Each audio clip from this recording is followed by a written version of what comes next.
Oke, halo, bismillahirrahmanirrahim. Assalamualaikum warahmatullahi wabarakatuh. Selamat malam semua. Oke, aku cek sudah banyak nih yang udah nunggu di kolom chat ya. Udah ada yang jejak, hadir. Ada yang langsung bertanya, belum apa-apa. Mas Putu Gede Darmawan udah nanya ini, setelah sampai satu masih berapa yang bertahan? Hadir, oke guys, bismillah. Tag di season 2 nih, hadir. Yuk, oke, sip. Ya, untuk jumlah, saya sendiri juga tidak tahu ya, tapi tim udah yang lebih tahu. Yang jelas memang sekarang kalau dari sisi progres, teman-teman pasti, kalau di kelas fundamental itu setelah selesai sampai season 1 ya. Jadi setelah ini teman-teman belajar tentang hal-hal yang berkaitan dengan season 2. Oke, ya aku pengen tahu dulu dong dari mana aja nih biar tahu semua. Silakan tuliskan di kolom chat ya. Oke, mungkin teman-teman masih asing dengan saya karena saya baru di sini. Sebelum-sebelumnya ada Mas Alfian dan juga Mas Gilang ya. Nah, untuk mulai malam ini, mulai DTS ke-7 ini, saya nggak akan menemani teman-teman untuk belajar bersama. Uh, buat menemani supaya teman-teman lebih mudah nanti buat menyelesaikan submission, menyelesaikan kelas seperti itu ya. Oke ya. Nah, supaya lebih nyaman, kita kenalan terlebih dahulu ya. Oke, benar. Ya, perkenalkan nama saya Ahmad Arif Aizin. Teman-teman bisa panggil saya Arif ya. Saya salah satu assistant developer ya. Saya sudah ngambil sertifikasi ini sejak tahun 2017 dan juga kemudian diperbarui lagi di tahun 2019 kemarin. Kemudian saya juga kurikulum developer di coding, terutama di Learning Pad Android ya. Jadi kalau teman-teman sekarang belajar di Learning Pad Android ya, saya yang maintain di situ, yang membuat ya, tujuan utama saya adalah membuat gimana supaya teman-teman ini belajarnya menjadi lebih mudah ya. Karena saya tahu bahwa belajar Android ini nggak mudah pasti. Pasti ada problem, ada hambatan. Ya, saya sudah mengalami itu dulu sejak tahun 2016 ya. Saya belajar otodidak sendiri, kemudian untung ada komunitas di mana kita bisa dulu belajar bareng ya di Indonesia Android Kejar. Kemudian saya juga ikut pesantren programmer buat belajar tentang mobile programming dan juga agama. Nah, dari situ mulailah aku terbiasa dengan Android gitu ya. Itu sudah cukup lama dan saya tahu sendiri gimana rasanya belajar Android itu. Yang pertama berat nggak cuma dari sisi materinya, tapi juga dari sisi device-nya ya. Dulu awal-awal saya juga belajar mungkin sama kayak teman-teman ya, belajar mungkin bahkan teman-teman jauh lebih baik. Kalau dulu saya pakai notebook gitu yang tahu sendiri, RAM 2 giga, jalanin Android Studio, Gradle-nya lama ya mohon bersabar kayak gitu ya. Sekali jalan mungkin bisa 10 menit, 5 menit. Ya itu adalah sebuah proses di awal dan memang dinikmati gitu lah buat aku dulu. Karena ya namanya juga awal-awal ya harus dinikmati ya makin lama nanti ya kalau bisa di-upgrade gitu. Ya, yang kedua dari sisi materi ya, dari sisi materi kalau dulu memang jarang banget ya ada materi-materi Android apalagi yang bahasa Indonesia mostly pakai bahasa Inggris. Ada acara itu Google I/O pun masih pakai bahasa Inggris. Nah, dari situ kemudian aku juga pernah nge-training selama 5 hari full gitu dari awal orang yang pengen belajar Android sampai bisa bikin aplikasi Android. Di situ aku mulai banyak gitu, banyak menemukan gimana sih cara supaya lebih mudah, gimana cara supaya teman-teman yang ikut pengen belajar ini jadi lebih gampang kayak gitu ya. Aku mulai belajar di situ dan aku terapkan sebagai kurikulum developer di coding ya. Ya, semoga teman-teman menikmati proses di sini ya. Mungkin kurvanya mungkin masih agak berat, tapi ya teman-teman masih bisa menangkap kalau menurutku daripada dulu aku awal-awal belajar itu benar-benar sumber masih jarang dan teman masih dikit ya. Kalau di sini kan teman-teman ada fasilitator, ada teman-teman di sini yang kita belajar bareng, jadi semangatnya pasti lebih gede ya. Ya, itu sharing-sharing aja dariku. Jadi ya memang aku ucapkan semangat aja buat teman-teman semua yang masih berproses ya di sini. Oke, kita mulai dari materi ya. Oke, aku cek komen-komen dulu nih. Ternyata nggak langsung turun ke bawah. Ya, salam kenal. Ada Mas Marsani, silakan. Ada yang dari Malang, dari Gresik ini ya mungkin maksudnya ya.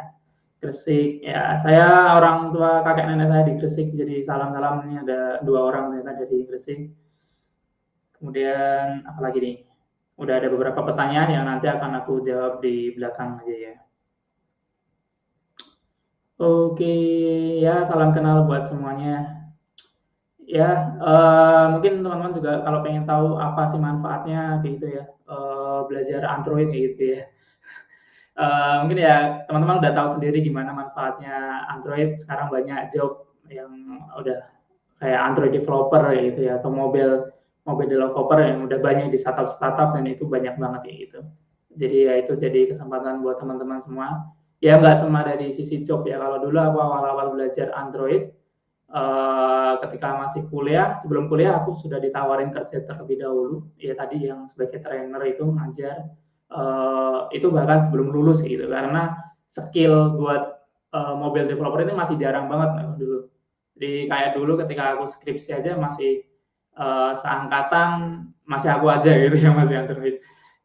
Jadi ya benar-benar masih jarang. Bahkan sekarang pun kebutuhannya pun masih banyak dan developer-developer yang mumpuni pun masih dikit. Jadi kalau teman-teman bisa menguasai hal ini adalah hal yang bagus. Bahkan dulu saya sempat diundang juga ke Google I/O, jadi acara tahunannya Google yang di Silicon Valley karena saya belajar Android juga. Jadi ya mungkin awal-awalnya cuma pengen belajar-belajar doang, tapi ya akhirnya bisa juga itu, bisa memberikan kesempatan-kesempatan baru buat teman-teman, ya bisa sebagai mata pencarian, bisa sebagai bikin project, kemudian kalau ikut aktif di komunitas bisa juga kayak tadi diundang Google I/O ke sana gratis, ya banyak banget kayak itu hal-hal yang bisa kita dapatkan dengan menjadi Android developer. Oke, mungkin itu sekilas aja perkenalan dariku, 7 menit, semoga jadi gambaran buat teman-teman semua supaya lebih akrab ya dengan teman-teman semua. Oke, setelah tadi perkenalan, kalau teman-teman pengen tahu juga bisa tanya-tanya nanti di kolom komentar. Oke, sebelum kita mulai, aku bacakan dulu rules-nya untuk sesi live session kita hari ini, yaitu yang pertama, seperti biasa, gunakan kolom live chat YouTube untuk bertanya, jadi bukan untuk melakukan presensi, sekarang udah pintar-pintar, udah nggak ada yang nulis absen atau hadir kayak itu lagi. Jadi untuk presensi silakan melakukannya di link yang sudah dibagikan di kolom chat itu ya.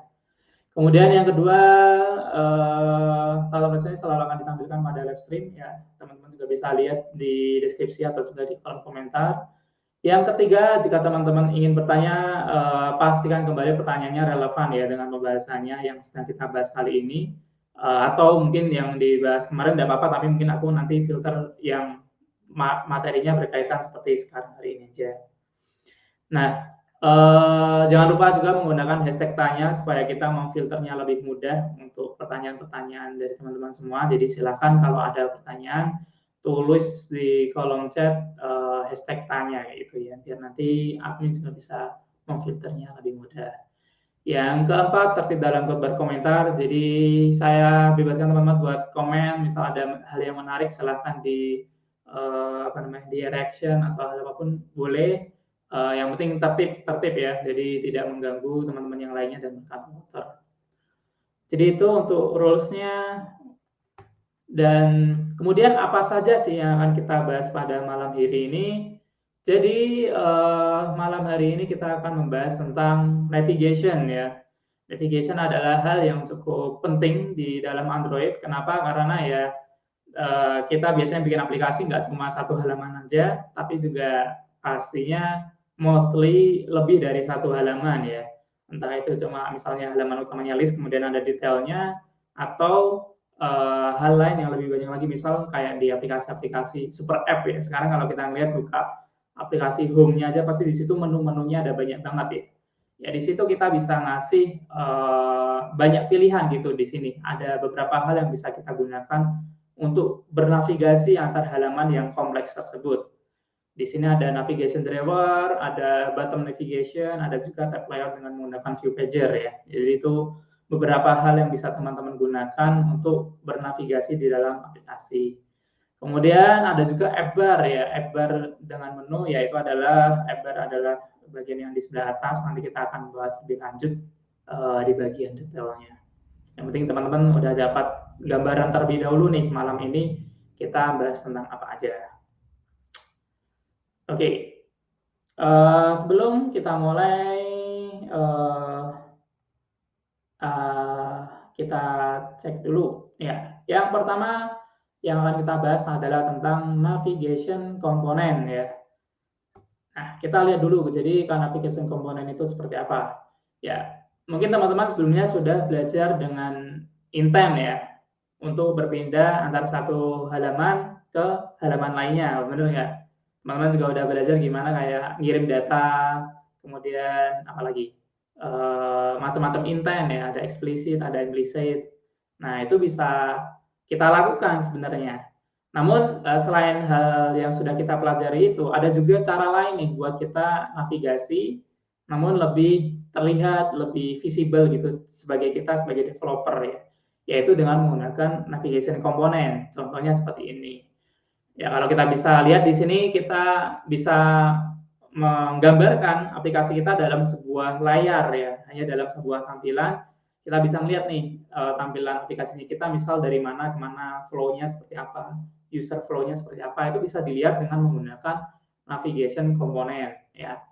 Kalau teman-teman pernah belajar di platform sebelah, ya mereka sudah lebih dulu yang namanya storyboard. Nah, di Android baru-baru, ya baru-barunya sih udah dari 2018 lah ya, ngenalin tentang navigation komponen ini. Jadi kita bisa tinggal drag and drop, kemudian kita ngarahin dari mana ke mana, kayak itu buat bernavigasi. Jadi kita bisa melihat di sini contohnya ada aplikasi trivia ya, yang dari Kotlab-nya Google ini aku ambil. Nah, di sini misalnya di halaman trivia mengarah ke dua bagian. Ada yang kalau dia belum daftar masuknya ke register, kalau sudah daftar bisa melihat atau kalau yang bagian bawahnya bisa melihat leaderboard. Ya, kita bisa arahkan satu halaman ini menuju ke arah mana saja. Jadi kita bikin garisnya seperti ini. Kemudian setelah register kita bisa match ya, melakukan misalnya di sini apa namanya, menjawab kuis gitu, menjawab kuis. Kemudian setelah kuisnya selesai nanti terbagi jadi dua, ada yang game over karena kalah atau congratulations karena berhasil menyelesaikan kuisnya dengan baik. Nah, kalau kita melihat di sini, kita bisa melihat flow dari aplikasi menjadi lebih mudah ya, karena kita tahu nih gambarannya seperti apa. Bandingkan dengan kita kalau menggunakan intent yang sebelumnya kita pelajari, ya kita mendefinisikan itu dalam kode ya, dan kita secara gambaran mungkin tidak terlalu terlihat seperti yang kita lihat sekarang ini, karena kita hanya nulis misal dari main activity, intent ke detail activity, itu aja ya, dan itu kalau kita melihatnya harus di masing-masing kodenya. Nah, kalau kita menggunakan navigation komponen ini, ada navigation graph di mana kita bisa melihat secara keseluruhan hasilnya seperti apa aplikasi yang akan kita buat. Jadi lebih keren kan ya. Jadi gambarannya udah lebih terlihat. Namun syaratnya apa sih kalau kita mau pakai navigation graph ini? Jadi ada syaratnya. Yang pertama yaitu biasanya navigation graph lebih digunakan untuk one activity ya. Jadi satu activity, tapi untuk setiap halamannya kita menggunakan fragment. Jadi syaratnya yaitu menggunakan fragment untuk setiap halamannya gitu. Karena defaultnya dari navigation komponen mereka menggunakan fragment. Jadi kalau mungkin kita biasanya terbiasa dengan menggunakan activity, kalau kita mau menggunakan navigation komponen, kita akan di encourage untuk menggunakan fragment ya. Walaupun bisa juga menggunakan activity sih sebenarnya. Tapi dari tim navigation component sendiri mereka encourage ketika menggunakan navigation component lebih baik menggunakan fragment seperti itu. Oke. Dan next, ya manfaatnya apa aja sih dengan kita menggunakan navigation component? Ya seperti yang aku sebutkan tadi, yang pertama kita bisa melihat alur navigasi dengan lebih mudah ya karena adanya visualisasi dari Android Studio seperti yang kita lihat tadi. Yang kedua yaitu menangani perbedaan fragmen dengan cepat ya. Kalau sebelumnya teman-teman juga sudah belajar dengan fragmen ya, ketika kita belajar fragmen, ketika kita ingin berpindah dari satu fragmen ke fragmen lainnya, kita perlu menggunakan fragment manager ya. Masih ingat kan? Fragment manager, kemudian kita perlu ketika mau diganti harus di change dulu gitu ya, harus kita ubah, dan itu menggunakan kode yang cukup boilerplate lah kalau kita bilang mengulang-ulang. Nah kalau menggunakan fragment ini nanti jadi lebih simple. Yang ketiga yaitu kita bisa menangani navigasi up dan back dengan tepat ya secara default. Yang dimaksud dengan navigasi up dan back itu apa? Yang dimaksud yaitu misal di dalam aplikasi itu kan biasanya ada icon ya, icon home yang biasanya di kiri atas atau tombol back yang di kiri bawah. Nah, di sini kita bisa ngatur nih ketika kita tekan tombol back mengarahnya kemana, ke fragmen mana. Nah, kita bisa atur itu di dalam navigation component dengan lebih mudah. Nah, kalau kita menggunakan fragmen yang manual, kita biasanya perlu menggunakan add stack gitu ya, stack yang biasanya kita perlu tambahkan ketika menggunakan fragment manager. Yang keempat, ini bonus dan sangat bermanfaat yaitu kita bisa mengatur animasi saat transisi tanpa ribet ya.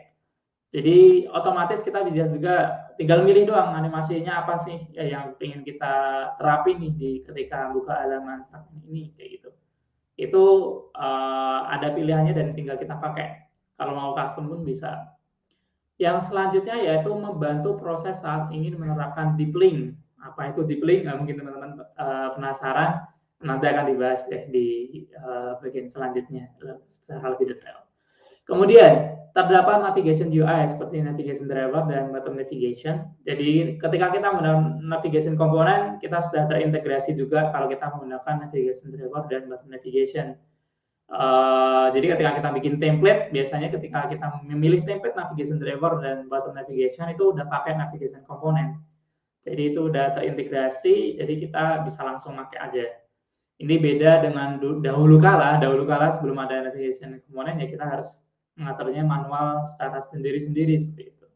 Namun sekarang sudah terintegrasi sejak kita bikin template-nya. Yang selanjutnya yaitu save argument, yaitu untuk mengirim data tanpa takut adanya error karena data null. Ya ini juga salah satu problem ya ketika kita menggunakan intent atau fragment kemudian ingin mengirimkan data. Teman-teman mungkin pernah merasakan juga ketika mengirim data ternyata datanya masih nol nih. Kemudian dikirimkan, kemudian langsung ditampilin di halaman detailnya misalnya, yang akhirnya berujung pada false close ya atau error ya karena datanya masih nol, kita kirimkan dan kita terima dengan nol juga. Kenapa bisa nol? Banyak problemnya. Yang pertama mungkin bisa key-nya beda kayak itu ya, key-nya salah karena kita nuliskannya secara manual.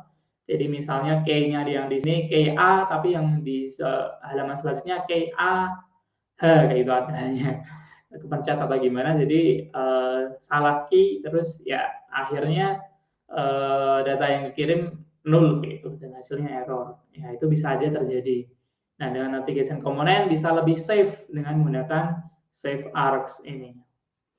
Ya itu gambarannya buat teman-teman semua gimana sih manfaatnya gitu navigation komponen. Oke, aku lanjutin terlebih dahulu. Jadi bagian-bagian navigation ini apa aja? Yang pertama ada navigation graph, ya, yaitu ini bentuknya nanti adalah dalam bentuk XML. Letaknya ada di mana? Ada di folder rest bagian navigation. Jadi ada folder baru namanya navigation. Kalau sebelumnya mungkin teman-teman ketika bikin template dengan aplikasi-aplikasi yang sebelumnya itu belum ada folder navigation ya. Tapi ketika kita menggunakan navigation component, kita perlu menambahkan folder navigation ini. Ya, berkas ini isinya data navigasi seperti destination, action, dan argumen. Apa yang dimaksud itu akan kita lihat di slide setelah ini.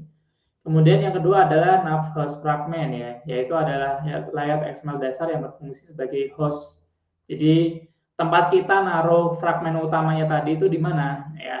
Itu kita pakainya nav host fragment ya yang ditempelin di activity. Jadi misalnya kita punya main activity, ya kita taruh nav host fragment ini dalam activity. Kemudian yang mengatur nanti perpindahan dan lain sebagainya si nav host fragmentnya ini. Dan yang terakhir yaitu ada nav controller ya, yaitu adalah kelas yang dipakai untuk melakukan eksekusi navigasi yang sudah dibuat. Jadi setelah tadi kita narik-narik misal dari activity A ke B, nanti ada nav control yang berfungsinya untuk manggil tadi, ada semacam fungsi misal dari activity A go to ke activity B. Nah, nanti yang mengontrol itu adalah si nav controller. Oke, jadi itu 3 bagiannya, kita bahas lebih detail lagi. Ya, bentuknya navigation graph itu seperti ini. Jadi tadi kan yang pertama navigation graph ya.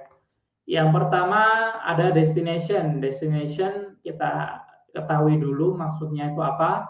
Destination adalah masing-masing screen-nya ini atau kita bilang tujuan ya. Jadi ada halaman 1, halaman 2, halaman 3, ini namanya semua adalah destination. Kalau kita nyebutnya di dalam navigation controller. Nah, kalau garisnya namanya action. Jadi action misal dari register ke match atau match ke in-game, yaitu namanya action di sini. Jadi garis di antara kedua destination. Nah, yang selanjutnya selain tadi kita mengatur yang di bagian UI-nya ada destination sama action, ada beberapa atribut lainnya nih yang bisa kita pakai. Yang pertama yaitu contohnya argumen ini ya, argumen sama seperti di dalam fragment, fungsinya yaitu untuk mengirimkan data ya. Jadi kalau kita misal mau mengirimkan data dari mana nih, misalnya dari tadi dari list ke detail kayak gitu ya, kita bisa menggunakan argumen mengirimkan nama misalnya, kita tulis aja di sini kayak gitu. Kalau kita di intent itu biasanya pakai put extra ya, put extra, kemudian key-nya apa, isi datanya apa. Nah, yang di sini yang dimaksud adalah key-nya itu, key-nya apa misalnya di sini name itu. Kita juga bisa ngatur jenisnya apa, jadi nggak perlu put biasanya kan get string extra dan lain sebagainya ya. Nah, kalau di sini udah kita define dari awal. Kita juga bisa ngatur default-nya apa di sini. Jadi itu gambaran awalnya tentang navigation graph. Nah, walaupun tadi ada tampilan UI-nya, tapi kita tetap bisa melihat tampilan kodenya ya dalam bentuk XML. Contohnya seperti ini nih. Jadi tag awalnya adalah navigation, kemudian di sini ada start destination, yaitu fragmen pertama mana yang akan tampil. Jadi ketika tadi kita bikin nav host fragment, kita pengen nampilin fragmen yang mana dulu nih. Misalnya di sini kategori fragmen ya kita kasih aja nama ID fragmen yang pertama kali pengen kita tampilkan menggunakan start destination. Nah, kemudian di sini destination tadi di sini jadi fragmen-fragmen tadi. Jadi tag-nya fragmen.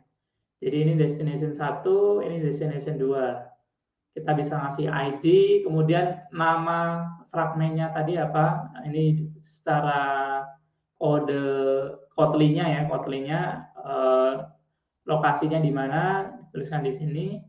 Kemudian ada label, ya ini buat ngasih nama judul di bagian atas fragmennya. Kemudian tulis layout, ya ini buat biar kita bisa melihat di sini ada tampilannya seperti di sini ya. Jadi kita bisa melihat di dalam situ layoutnya isinya seperti apa. Makanya di sini pakainya tools karena ini cuma tampil di Android Studio-nya aja. Ketika kita jalanin ya sesuai dengan data aslinya. Kemudian yang selanjutnya action tadi. Nah, garis-garis tadi kalau kita buka di dalam kode XML jadinya tag action seperti ini. Nah, kemudian dia akan bikin ID secara otomatis ketika kita tarik dari activity A ke B jadi seperti ini. Action fragment A to fragment B misalnya seperti itu. Jadi udah otomatis dibikinin sama si Android-nya. Kemudian actionnya ini tujuannya kemana, destinasinya kemana? Misal ke detail ya, kita kasih aja ID-nya, gitu. Detail kategori fragment yang ada di sini. Jadi gambarannya seperti itu ya. Jadi walaupun di sini ada sisi UI-nya, tetap ada juga sisi XML-nya. Kelebihannya apa sih kalau ada XML-nya ya bisa kita copy paste lah ya. Kalau UI kan susah gitu buat di copy paste. Ya itu dari sisi kodenya. Nah, bagian kedua yaitu tentang nav host fragment ya. Ini letaknya di activity seperti yang aku bilang tadi. Jadi kita punya main activity, kemudian kita kasih salah satu di bagian dalamnya itu menggunakan tag fragment seperti ini. Tag fragment, kemudian kita kasih ID seperti biasa. Kemudian yang paling penting adalah name di sini. Name harus sama persis seperti yang ada di sini ya. Kalau kita ingin mendefinisikan fragment tersebut menjadi nav host fragment. Jadi harus kita kasih name, .x navigation fragment, nav host fragment seperti ini. Nggak boleh salah.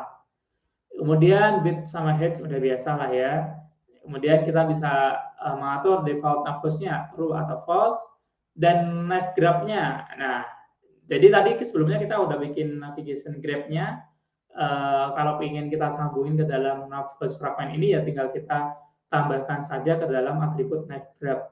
Jadi navigation, misal tadi namanya main navigation seperti itu ya. Nah, dengan begini fragment ini akan tersambung dengan navigation graph yang udah kita buat sebelumnya. Oke, nah selanjutnya adalah nav controller ya. Ini yang bagian ketiga. Jadi kalau kita mau membayangkan ini nav host fragment tadi adalah nav yang pertama navigation graph adalah misalnya kalau kita beratkan di dunia nyata itu seperti TV ya. Jadi channel-channelnya ada apa aja gitu. Kemudian nav host fragment adalah TV-nya ya, TV-nya. Jadi tempat dia muncul di mana. Nah, kalau nav controller itu seperti remote. Jadi kita bisa mengatur pindah ke channel mana, pindah ke screen mana. Nah, itu yang ngatur adalah si controllernya ini. Kita lihat di sini ada beberapa cara untuk berpindah dari satu fragment ke fragment yang lainnya. Yang pertama yaitu menggunakan navigation.create navigation on click listener ya. Jadi di sini tinggal kita panggil aja ID-nya apa. Yang kedua kita bisa juga menggunakan fan nav controller.navigate seperti ini. Ya, keduanya bisa ya. Bedanya kalau yang fan nav controller ini membutuhkan view ya. View itu biasanya adanya di sana untuk listener kayak gitu. Kalau kita taruhnya ini di luarnya button kategori, nggak bisa ya karena nggak ada view di luarnya. Kalau kita pakai ini bisa karena ini tidak tergantung dengan view-nya itu tadi. Oke, seperti itu. Jadi bagian-bagiannya teman-teman seharusnya udah mulai dapat gambaran seperti apa itu navigation component. Oke, nah ini yang aku bilang tadi kalau kita menggunakan navigation component itu bisa jadi lebih aman. Kenapa? Karena ada the save as ini. Namun ketika kita ingin menggunakan save as ini, kita harus menambahkan plugin tersendiri ya. Jadi kita tambahkan dulu class path-nya ini ya. Jadi kalau teman-teman ada build Gradle, kan ada dua tuh, ada yang modul app, kemudian ada yang dari project-nya. Nah ini biasanya diletakkan di yang project ya, yang gede itu. Kemudian di dalam modul app-nya kita tambahkan ini ID .x navigation x yang biasanya di paling atas itu ya. Ketika kita apply, ada tulisannya apply ID, nah masukkan ini ke dalamnya kayak gitu. Nah, dengan menambahkan dependensi ini atau plugin ini, maka kita bisa langsung gini tadi. Misal tadi kita udah nuliskan argumen name ya, maka di dalam action-nya itu udah otomatis ada namanya set name yang udah kita buat. Misalnya tadi mana ya? Ya ini di sini ya ada name ya. Maka otomatis udah ada fungsi namanya set name yang di-generate otomatis ketika kita bikin di XML-nya tadi. Jadi di sini udah nggak ada key seperti ketika kita menggunakan intent atau menggunakan fragment manager ya. Jadi sudah otomatis, makanya kemungkinan untuk null atau salah key itu kecil atau bahkan nol ya, karena key-nya sudah terdefinisi secara otomatis di generate by system.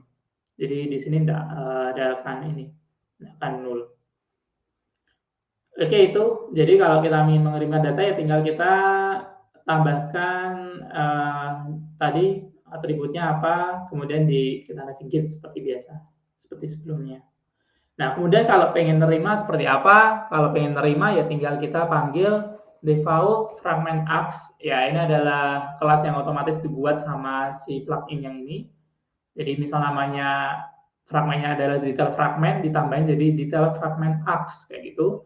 Kemudian from bundle dan diisi dengan di sini kita langsung bisa dapat name yang kita dapat dari tadi, yang udah kita define di sini. Itu. Misal kalau di sini kita tambahin apa lagi? Misal age atau usia kayak gitu ya. Maka nanti di sini akan otomatis muncul set usia. Kemudian di sini ada usia yang otomatis di generate by system. Seperti itu ya.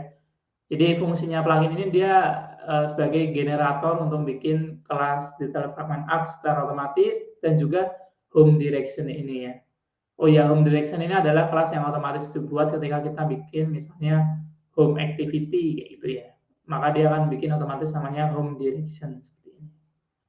Oke, jadi sudah tahu ya fungsinya save argument ini seperti apa. Kalau teman-teman ada pertanyaan silakan tanya aja di kolom komentar ya. Nah, ini yang salah satu yang menarik ya ketika kita menggunakan navigation komponen, yaitu kita bisa menerapkan yang namanya deep link.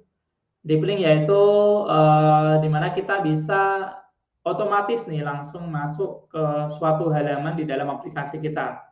Kalau teman-teman mungkin pernah membuka link Tokopedia atau buka link marketplace yang lainnya, kita akan langsung diarahkan ke halaman produknya, nggak perlu harus ke halaman home dulu atau yang sebagainya ya. Itu menggunakan mekanisme deep link ini. Jadi ketika kita misalnya buka salah satu halaman web, kita bisa langsung mengarahkan ke salah satu halaman di aplikasi kita, kayak gitu. Ya. Jadi ini adalah fungsi dari deep link. Nah, caranya gimana buat menambahkan deep link? Mudah banget. Jadi tinggal di bagian navigation graph-nya tadi kita tambahin tag deep link seperti ini. Kita kasih biasa ID-nya apa, kemudian URI-nya. Yaitu halaman yang ingin kita buka ya. Yang ini kita buka lewat aplikasi. Misalnya ini www.godin.com/detail/arif misalnya gitu. Ketika kita buka halaman ini, maka nanti kita akan otomatis masuk ke dalam aplikasinya kita ya, kalau ada aplikasinya kita. Seperti itu. Jadi ini sering digunakan kayak gitu ketika kita di aplikasi-aplikasi yang sering kita gunakan. Kemudian di bagian Android manifest-nya kita juga perlu menambahkan tag navigate seperti ini. Kemudian di bagian mana ada deep link-nya. Misal di navigation tadi namanya my navigation ya kita tulis di situ. Jadi gampang ya. Oke. Oh ya, tadi yang di sebelah sini ada kurung kurawal, artinya apa? Ini digunakan misalnya kalau kita ingin mengirimkan data yang dinamis.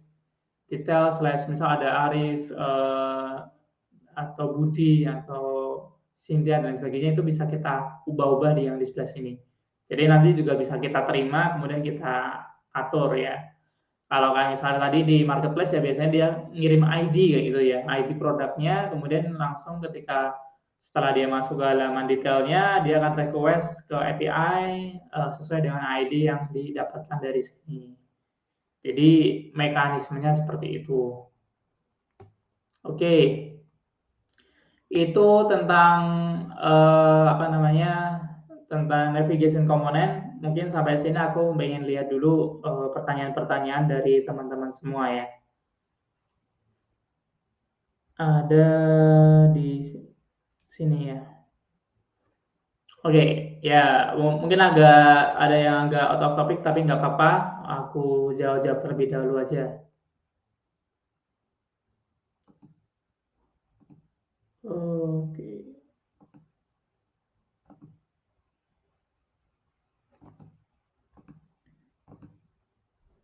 Oke, sebentar ya.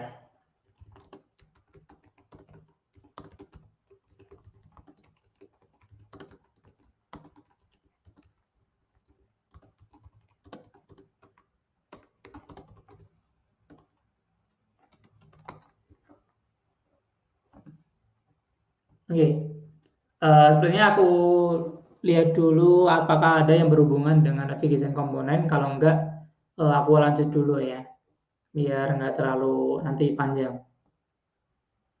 Oke, beberapa masih out of topic ya.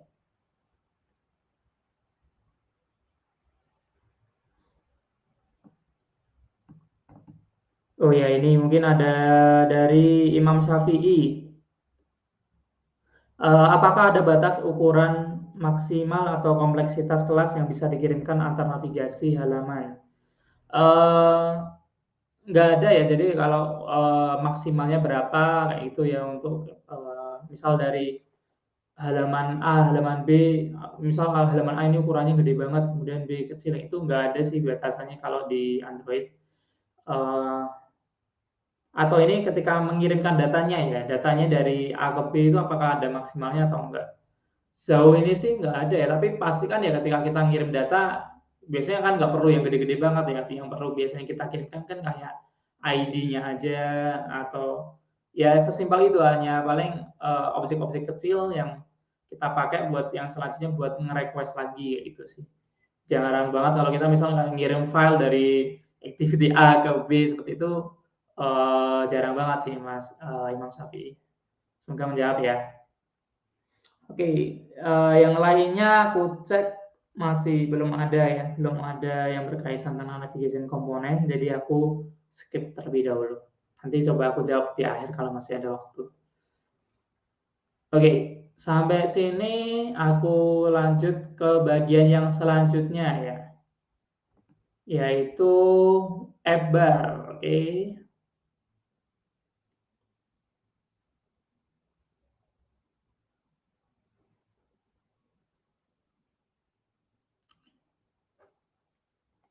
Oh, bener nih. Ada pertanyaan yang nyambung tapi barusan masuk, yaitu dari Muhammad Anur ya. Untuk submission kedua, apakah harus menerapkan navigation komponen pada tab follower dan tab following? Jawabannya nggak harus, Mas Muhammad Anur. Kalau kita mau pakai tab view itu pun kita bisa menggunakan tanpa menggunakan navigation komponen ya. Jadi jawabannya nggak harus. Biasanya pakai navigation komponen itu navigation driver sama button navigation. Oke, seperti itu ya. Semoga menjawab. Sampai sini, bentar aku cek lagi. Dari Mas Marsani Idris ya. Mohon penjelasannya Mas, apa perbedaan deep link dengan web view? Oke, menarik pertanyaannya. Jadi kalau kita lihat tadi, deep link adalah kita ada link, kita search biasanya di misalnya di aplikasi web ya, di Google misalnya kita masukkan linknya, kemudian ketika kita klik linknya masuk ke dalam aplikasi, itu deep link. Nah kalau web view beda konsep. Kalau web view kan berarti di dalam aplikasi kita nampilin halaman web ya. Jadi ya kebalikannya lah. Tapi nggak sampai kita keluar dalam aplikasi. Ya, seperti itu Mas Marsani. Jadi kalau web view di dalam aplikasi kita bisa nampilin web. Nah kalau deep link dari web kita bisa menuju ke dalam salah satu halaman aplikasi. Seperti itu Mas Marsani. Semoga menjawab. Oke, terima kasih. Menarik-menarik nih pertanyaannya. Silakan kalau punya pertanyaan lagi ditanyakan saja di kolom chat, tapi pastikan yang relevan terlebih dahulu ya biar bisa kita jawab. Oke, lanjut ke bagian yang selanjutnya yaitu tentang app bar ya. Oke, jadi apa sih sebenarnya app bar itu? Ya, tampilan yang sering Anda lihat di banyak aplikasi ini yang sebelah atas itu namanya app bar ya. Jadi di sini kalau kita melihat bagian-bagiannya ada kontainer, jadi ini satu blok bagian ini namanya kontainer. Kemudian ada juga icon, ya ini biasanya bisa dipakai untuk misal buka menu navigation drawer ataupun back ataupun home, ya banyak hal ya yang bisa kita lihat biasanya di bagian sini. Kemudian title yaitu judul, kemudian ada action item yaitu item yang bisa kita lihat biasanya di sebelah sini, dan ada overflow menu.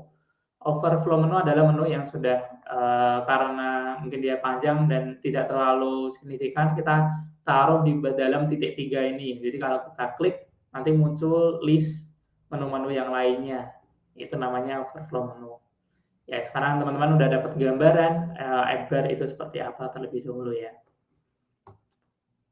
Nah, mungkin teman-teman ada yang bingung juga nih. Kalau aku ngeliat sepertinya namanya toolbar Mas atau action bar kayak gitu.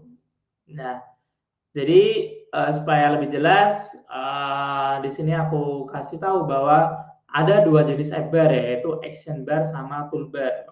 Bedanya apa nih? Jadi secara default kalau kita bikin aplikasi dengan menggunakan empty activity kan itu biasanya sudah ada bar-nya ya, yaitu namanya adalah action bar. Jadi yang memang default bawaannya dari si Android itu namanya action bar ya. Nah ini biasanya berbeda tergantung pada versi sistem Android yang digunakan ya. Jadi kalau kita menggunakan Android yang dulu versi lama-lama, kalau teman-teman tahu ada versi Eclair, Froyo kayak gitu ya. Dulu itu tampilannya masih action bar-nya biasanya warnanya hitam kayak gitu ya. Jadul banget, abu-abu atau hitam. Kalau yang baru-baru biasanya sekarang warnanya yang ungu itu, yang ungu. Ya, itu adalah tema bawaan. Jadi beda versi, beda tampilan kalau kita menggunakan action bar. Nah,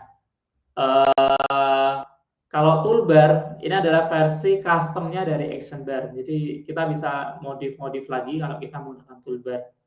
Jadi fungsinya itu memastikan bahwa aplikasi Anda memiliki tampilan yang konsisten di berbagai versi ya. Jadi kalau kita pakai toolbar, misal dibuka di versi yang terbaru atau dibuka di versi yang lama, tampilannya sama. Karena udah kita custom pakai yang ini aja. Selanjutnya ada juga kalau teman-teman pengen tidak menampilkan action bar-nya tadi, yang bawaan tadi, kita bisa menggunakan tema no action bar ya. Itulah mengapa kalau kita biasanya pakai template yang yang menggunakan toolbar seperti navigation drawer atau basic activity, itu biasanya temanya pakainya no action bar. Supaya apa? Supaya action bar-nya hilang, kemudian kita ganti pakai toolbar sendiri. Kalau kita pakai tema yang default biasanya nanti ada dua tuh. Jadi ada action bar-nya sendiri, ada toolbar sendiri seperti itu. Jadi kelihatan double. Makanya supaya nggak double, biasanya pakai no action bar. Kelebihannya apa sih kalau kita pakai toolbar? Ya, toolbar lebih fleksibel daripada action bar. Jadi kita bisa mengubah warnanya lah, ukurannya, posisinya, atau besarnya. Itu bisa kita custom sesuka hatinya kita. Contohnya seperti ini biasanya kan ada aplikasi yang di bagian app bar-nya menggunakan logo ya, yaitu kita bisa menggunakan toolbar ya. Jadi ya toolbar semacam blok seperti ini kita bisa isi dengan image view atau kita isi dengan text view. Itu bisa lebih custom daripada action bar tadi yang memang udah bawaan. Seperti itu ya. Jadi salah satu fungsi dari toolbar. Nah, kemudian kita masuk ke bagian yang selanjutnya yaitu option menu atau action menu yang tadi sudah aku sebutkan ya, yaitu yang di bagian ini. Gimana sih cara kita bikin menu-menu seperti ini? Caranya gampang, jadi teman-teman tinggal klik kanan di bagian res value, new, kemudian kita pilih new values ya, values resource file. Nah, nanti di sini ada pilihan resource tab-nya menu. Nah, kita pilih menu, kemudian kita kasih namanya apa. Nah, ketika seperti ini, maka nanti akan jadi otomatis muncul folder baru namanya menu, kemudian isinya XML ya. Seperti itu, bentuknya XML. Nah, contohnya seperti ini isi XML-nya tadi. Misal di sini aku punya item pertama ya, jadi pakainya tag item, nama ID-nya menu 1 ya. Kita bisa nambahin icon nih di sini, icon misal tampilannya seperti ini nih. Ya, pengen icon kemudian pengen selalu muncul nih di sini ya, kita bisa menggunakan pilihannya show as action-nya always kayak gitu. Pilihan yang lainnya ada if room. If room itu jadi kalau ada tempat ya kan di sini, kalau nggak ada akan masuk ke overflow. Kalau pengen nggak mau tampil di dalam sini ya pakainya never seperti yang di menu 2 ini. Jadi ketika dia akan muncul ketika tombol menu 3 ini diklik baru muncul di sini. Karena kita atur show as action-nya sebagai never. Jadi walaupun di sini udah kita kasih icon pun kalau kita atur show as action-nya never ya dia akan tetap munculnya di bagian titik 3 ini seperti itu. Oke, jadi seperti itu cara bikin menu, cukup mudah dan saya rasa sangat mudah sekali ya. Ya, ini yang seperti aku bilang tadi ada beberapa pilihan yang bisa kita pilih ketika menggunakan show as action. Yang pertama yaitu if room, jadi akan tampil nih ketika ada ruangan pada action bar. Kadang ada juga misalnya di sini judulnya panjang nih, jadi udah nggak ada tempat lagi buat menunya. Nah, nanti dia akan masuk ke overflow itu. Nah, kalau kita pakai always, dia akan selalu tampil pada action bar kayak gitu. Walaupun tadi mungkin judulnya panjang, efeknya seperti apa ya? Mungkin tubrukan. Yang lainnya yaitu with text ya, itu akan menampilkan action item beserta judulnya. Jadi misalnya di sini IC announcement di sebelah kanannya ada tulisan menu 1 seperti itu. Kalau kita menggunakan with text, ya jarang banget sih yang kayak ini. Never tadi supaya muncul di overflow menu. Kemudian ada juga collapse action view, yaitu berhubungan dengan komponen collapsible. Collapsible yaitu kalau kita scroll kadang ada yang menu ebersnya hilang ya, yaitu menggunakan collapse metode collapse. Nah, kemudian gimana cara nampilin option menu tersebut di dalam suatu activity? Ya, tinggal kita tambahkan saja, kita override fungsi onCreate option menu, kemudian kita inflate menunya tadi. Misal nama menunya tadi option menu, ya add.menu option menu, seperti itu. Ini nggak terbatas cuma di activity, misal kalau kita pengen nampilinnya di fragment tertentu saja bisa. Jadi misal kayak di samping sini ada following dan follower. Kita ingin menampilkan menu cuma di fragment following, ini misalnya aja ya, yaitu bisa kita tinggal override-nya option menu ini di dalam fragment, jadi ada pilihannya seperti itu. Kalau pengen teman-teman nampilin menunya cuma di fragment tertentu saja. Nah, kemudian kalau pengen ngasih aksi gimana nih, misal ketika ikonnya diklik kayak gitu ya, ya kita bisa pakai on option item selected ya. Jadi ketika option itemnya dipilih, kenapa di sini pilihannya selected ya, enggak klik ya? Biasanya kan ada on click gitu. Karena di sini pilihannya ada banyak ya. Jadi ada beberapa menu di sini. Kemudian kalau kita milih salah satu berarti selected ya. Jadi menggunakannya termnya yaitu selected, bukan klik. Kemudian di sini kita bisa bikin logika aja seperti biasa menggunakan when. Ketika menu 1 mau ngapain, menu 2 mau ngapain, else-nya kita true aja artinya nggak ngapain gitu. Jadi ya sama seperti kalau kita bikin klik seperti biasanya ya.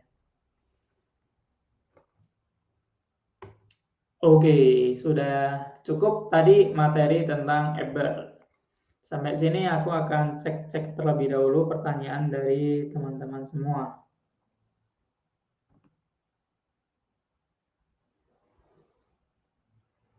Oke, terima kasih. Telat lagi ya, besok bisa datang lebih awal. Oke, dari macam-macam ya, ada yang dari Sulawesi Tenggara, Garut, mantap ini. Dari banyak tempat.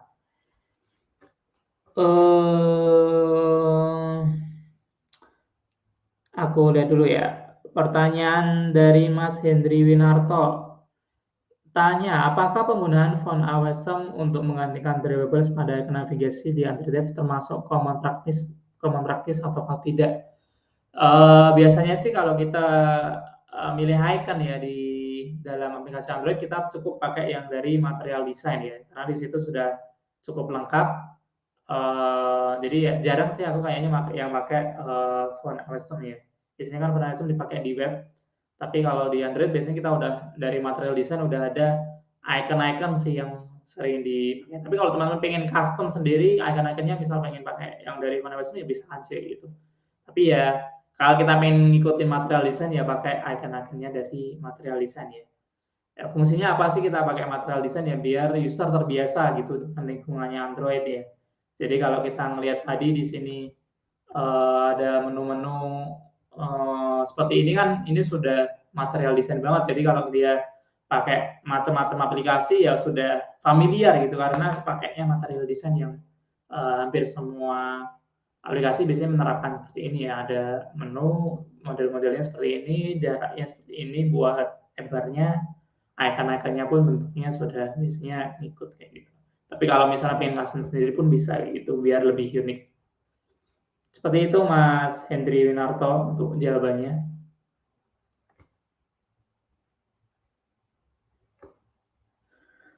Oke, pertanyaan selanjutnya dari Yusron.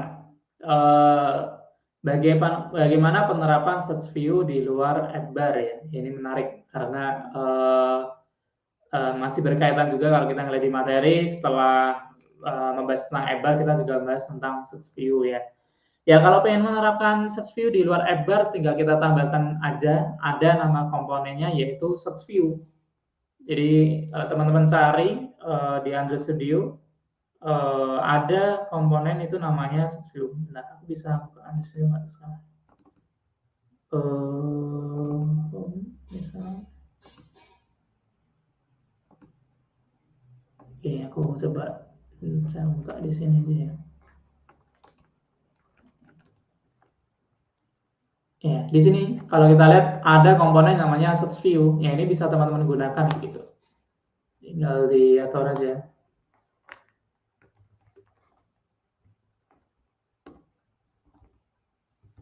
Oke. Oh, ini karena di constraint layout ya. Ya, yang penting di sini kelihatan lah. Ya ini ya, jadi kelihatan bentuknya adalah search ya.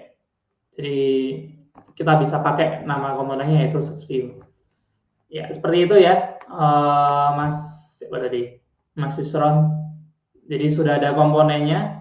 Kalau teman-teman pengen lebih dipermudah lagi, banyak library di luar sana ya, pihak ketiga yang kita bisa pakai gitu buat nerapin search view ini.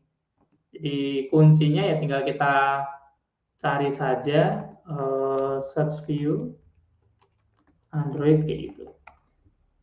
Kalau pengen lebih variatif gitu ya, mungkin itu diperbolehkan. Jadi teman-teman kalau mau pakai beberapa yang ada di GitHub itu boleh. Mana ya?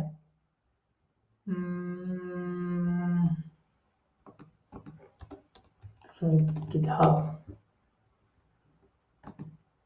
Nah, ini banyak yang bikin, ada persistent search view, ada symbol search view, atau material search view yang ikutin material. Biasanya lebih bentuknya variatif. Soalnya ini nggak kelihatan hasilnya ya. Kalau pengen lebih custom atau lebih mudah kayak gitu. Nggak kelihatan di sini. Mungkin lihat gambarnya ya. Oh, ini seperti biasa.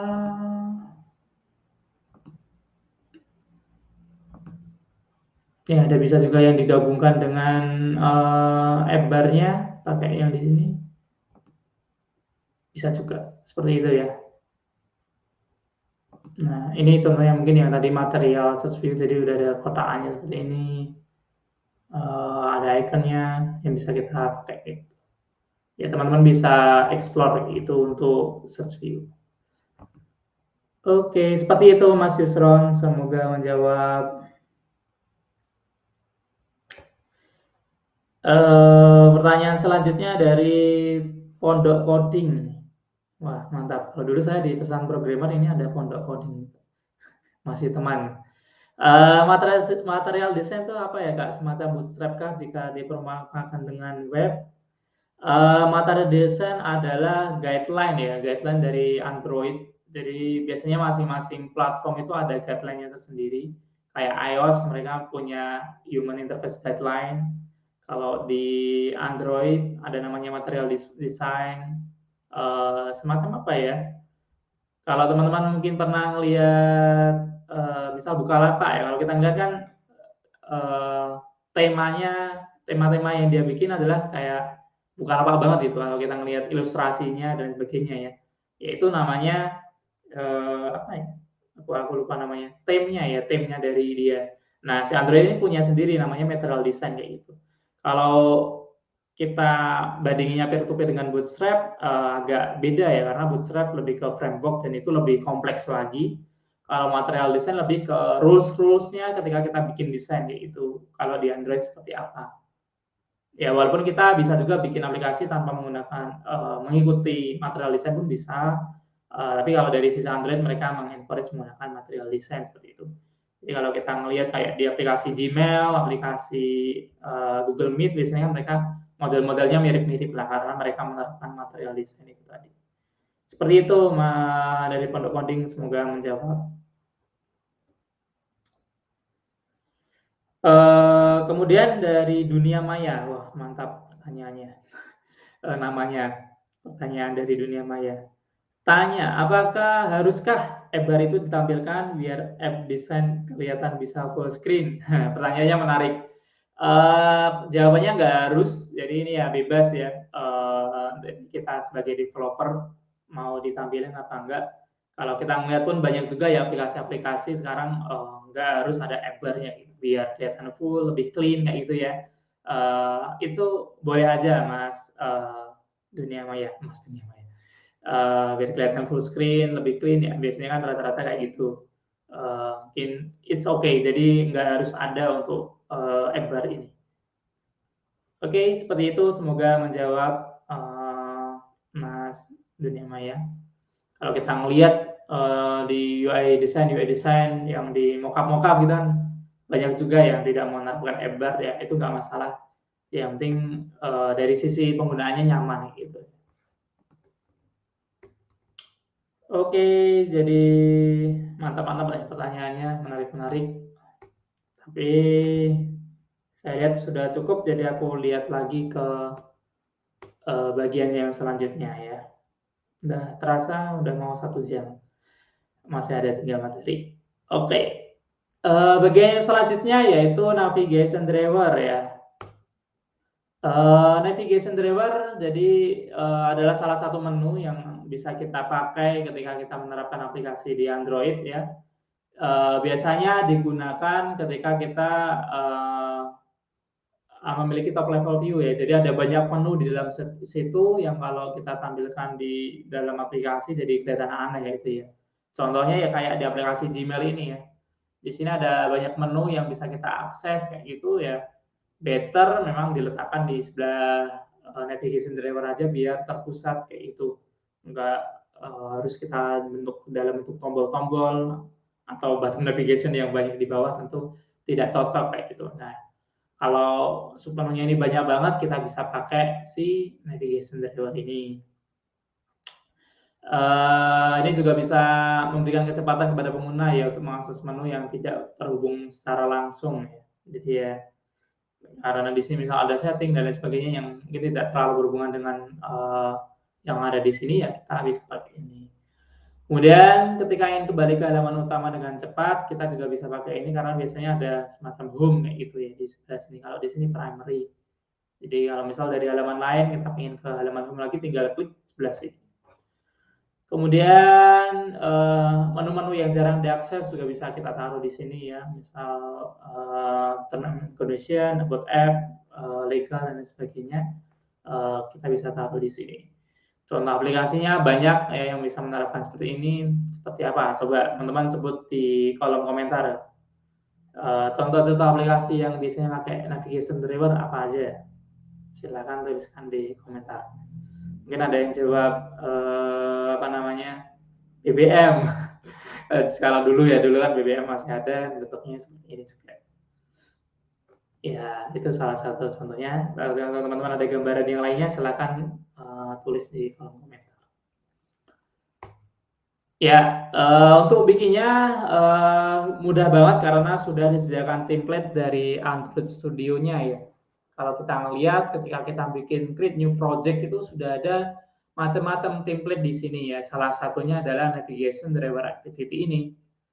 Ketika kita milih project ini, kita next, tunggu sampai prosesnya selesai, maka langsung ketika kita jalankan udah tampil seperti ini nih. Wah, udah ada menu sampingnya, udah ada beberapa menu yang ketika kita klik juga sudah bisa berpindah gitu layarnya antar satu halaman ke halaman lainnya.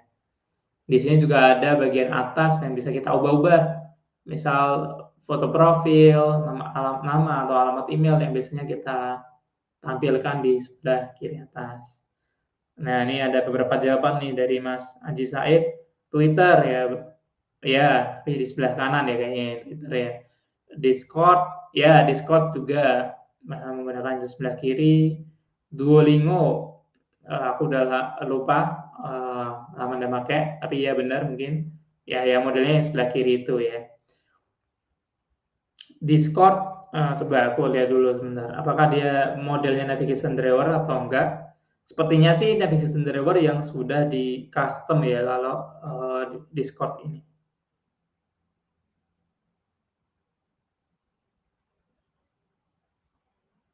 Ya, dia yang modelnya sudah di custom. Jadi modelnya ada icon-icon yang di sebelah kirinya terlebih dahulu baru muncul drivernya kayak gitu ya. Ini sudah custom banget sih kalau yang dari Discord. Kalau yang paling kelihatan banget ya mungkin kayak aplikasi Telegram ya. Telegram itu navigation driver banget. Jadi ya kelihatan banget lah itu masih natif, maksudnya pakai modelnya material design. Seperti itu ya. Kalau pengen lihat case contoh yang lebih realnya. Oke, kita lanjut. Jadi hasilnya seperti ini. Oh, ini sorry kurang geser ke bawah. Hasil template dari navigation driver. Jadi ada beberapa komponen, yaitu yang pertama ada driver layout yang paling atas, yaitu ada di bagian activity main XML-nya.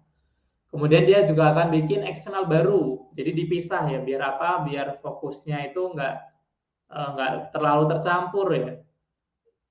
Kemudian ada containment.xml. Jadi inti dari halaman utamanya ada di dalam containment.xml. Kenapa dipisah-pisah ya supaya ketika kita mau ngedit isinya aja ya tinggal di containment.xml. Kita ingin mengatur toolbar, kemudian tadi navigation driver-nya itu mengaturnya di app bar main gitu. Jadi dipisah-pisah seperti ini. Koordinator layout isinya ada toolbar sama app bar layout, kemudian di containment isi konten utamanya. Selain itu juga ada navigation view, isinya yaitu layout untuk header dan menunya tadi. Jadi header yang ada di sini ini itu masuknya di navigation view. Nah, supaya lebih jelas, teman-teman bisa melihat di sini nih navigation view. Bentuknya seperti ini XML. Nah, kita bisa ngatur header layoutnya isinya apa, kemudian di bagian menu isinya apa. Header layout diambil dari layout baru yang sudah otomatis tergenerate, namanya navheader main kalau di sini. Jadi kalau mau ngubah-ngubah gambar, foto dan lain sebagainya bisa di sini. Kemudian kalau mau nampilin menu apa aja bisa diatur di bagian sini, menunya apa namanya. Di sini kalau kita ngeliat juga ada grup. Jadi tadi kalau di awal kita ada item-item, kita juga bisa ngasih grup per di item-item mana aja yang kita ingin jadikan satu. Nah, selanjutnya yaitu dari sisi kode, karena kita menggunakan template, mereka akan otomatis juga mengatur navigation komponen yang di awal tadi sudah aku sebutkan ya. Jadi di sini misal kita ingin mengatur dari menu-menu tadi ingin menampilkan beberapa fragmen, ya kita tambahkan saja di situ apa namanya fragmen-fragmennya apa saja. Contohnya di sini nama fragment ID di dalam grabnya itu nav home, nav gallery, dan nav slideshow. Kalau ada yang lainnya ya tinggal ditambahkan saja. Kemudian nav controller ya, ini buat remote-nya, kemudian dia akan menyambungkannya dengan action bar, supaya ketika kita ganti-ganti menunya, judul di action bar-nya juga berubah sesuai dengan nama title yang ada di navigation grab-nya. Kemudian di sini juga navview setup with nav setup with nav controller, berarti kita menghubungkan antara navigation controller dengan navigation view. Jadi ketika navigation view-nya diklik, maka dia akan otomatis nyambung dengan navigation grab yang sudah kita define sebelumnya. Seperti itu. Oke, ya ini tambahan bonus. Jadi biasanya ketika kita bikin menggunakan template navigation driver, juga ada tombol yang di sebelah kanan bawah ini ya, namanya floating asset button nih. Ini fungsinya buat apa? Fungsinya misal kalau di sini datanya ada list banyak seperti itu ya, listnya ada banyak, ada ratusan, tombol ini akan tetap ada di sebelah kanan bawah ya. Jadi floating, jadi dia ngambang lokasinya di situ terus. Nah, namanya floating asset button atau biasa kita singkat FAB. Nah, kalau kita ingin menampilkan misalnya snack bar di situ ya bisa tinggal bentuknya seperti ini aja.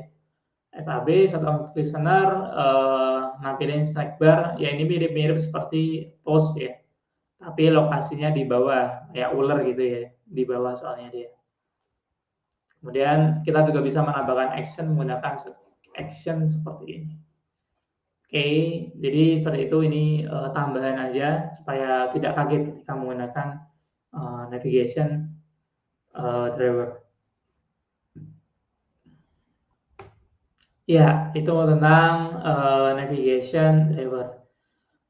Sampai sini mungkin aku lanjutin dulu sama yang bottom navigation karena masih berkaitan ya antara navigation driver dengan bottom navigation.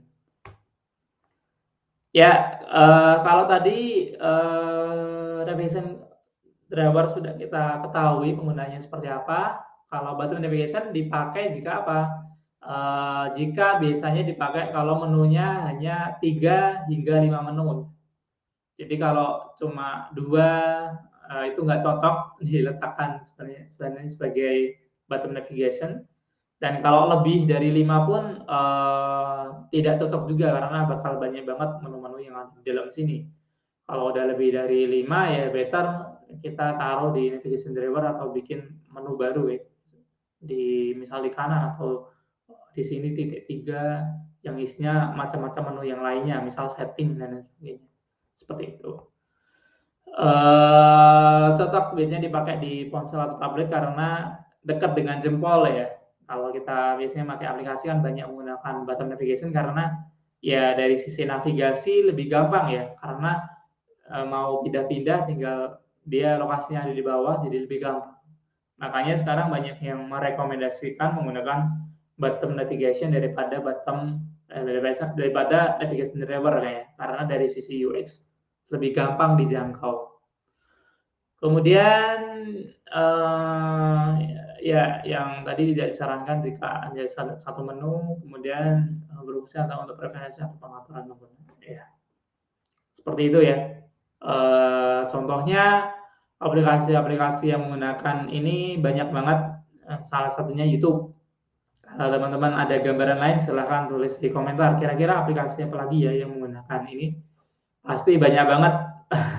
Hampir marketplace pun menggunakan si button navigation ini ya.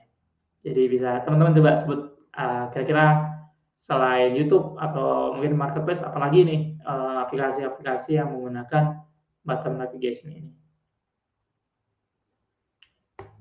Ya, caranya sama. Kalau pengen bikin bottom navigation ya tinggal kita create bottom navigation activity. Kalau tadi navigation driver, sekarang kita pilih aja yang bottom navigation. Ketika kita pilih projectnya, kita jalanin udah bikin jadi seperti ini ya. Nah, kita lihat home dashboard notification udah dibuat itu secara otomatis. Kalau kita ngelihat di sebelah atas di sini juga judulnya udah otomatis ganti ya. Karena tadi ada mekanisme setup action bar tadi ya, yang bikin ketika kita ganti di sini judulnya juga akan berubah. Ya, dari sisi kode sama sebenarnya dengan application driver, nggak beda jauh, jadi nggak aku jelaskan. Oke, sampai sini mungkin aku lihat dulu pertanyaan dari teman-teman semua ya.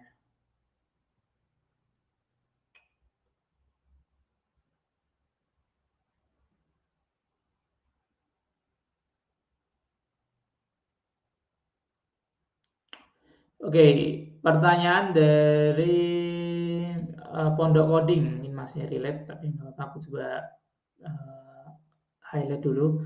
Kak mau tanya, kalau di pemrograman web kan banyak penyedia template-template siap pakai seperti admin LTE, SP2 admin, ya desainnya bagus-bagus. Apakah jika di Android ada juga penyedia template Android, tinggal pakai? Jawabannya sih ada-ada aja ya, kalau teman-teman cari itu di apa namanya, aku lupa namanya, beberapa penyedia template itu ada kayak gitu. Namun biasanya yang sering terlihat yaitu kayak kurang update gitu untuk template-templatenya kalau yang dari sisi kodenya ya. Tapi kalau dari sisi UI ya masih bisa kita pakai-pakai aja. Tapi dari sisi pemakaian jarang sih kayaknya, yang biasanya rata-rata bikin sendiri kayak gitu kalau template-template. Ya mungkin beberapa ada, tapi kayak mereka tuh udah malas duluan buat baca kodenya orang lain, kemudian harus berubah, harus mikir dulu ini seperti apa gitu. Karena memang nggak seperti mungkin admin LPS, SP2 admin kan itu memang udah terkenal dan banyak yang pakai, jadi tutorialnya banyak. Nah kalau di Android ini case-nya kayaknya biasanya jarang gitu yang pakai template, jadi apa namanya, dikit kayak itu yang bahas, terus ya rata-rata mostly sih bikin sendiri kayak gitu untuk template-templatenya. Seperti itu sih, walaupun banyak ya kalau teman-teman cari UI Kit aplikasi-aplikasi. Seperti itu, semoga menjawab dari Pondok Coding. Selanjutnya pertanyaannya, driver Discord kayak pasar malam kata Mas Andri. Ya karena di situ menunya banyak banget ya. Ya mungkin dari sisi karena memang kebutuhannya mereka apa namanya, servernya banyak kayak gitu ya, gimana lagi, mungkin itu hal yang terbaik daripada metode yang lainnya ya. Jadi itu mungkin berdasarkan mungkin mereka juga udah riset itu yang lebih baik gitu buat metode navigasinya mereka. Oke, pertanyaan selanjutnya dari Mas Purnomo Sari. Jika proyeknya sudah setengah jalan tapi menggunakan navigation driver, bagaimana Kak? Maksudnya manual bukan template dari awal. Ya, jawabannya bisa aja, karena ketika kita udah bikin project, kemudian kita bisa create new activity by template ya. Dan salah satu templatenya di situ adalah navigation driver. Jadi teman-teman juga bisa pakai itu buat bikin navigation driver tanpa harus manual gitu. Jadi masih bisa terotomasi lah buat bikin navigation drivernya. Namun misalnya teman-teman pengen benar-benar manual dari awal ya bisa aja, tinggal ditambahin aja komponennya satu persatu kayak gitu. Mulai dari library-nya, kemudian tadi ada XML yang diperlukan, kemudian action menu, option menunya yang perlu teman-teman tambahkan terlebih dahulu, kemudian baru setup ke kodenya. Ya kalau mau boleh-boleh aja Mas Purnomo Sari. Tapi kalau pengen lebih mudah, bisa pakai template activity yang sudah disediakan juga. Oke, selanjutnya dari Aditya Zakaria. Mas, supaya FAB bisa digeser-geser gimana ya? FAB yang floating dengan bottom member harus setting theme ya supaya bisa gabung ke mono bottom. FAB yang bisa digeser-geser ini namanya bukan FAB ya, tapi bubble. Bentar, aku lupa. Bubble button Android kan namanya.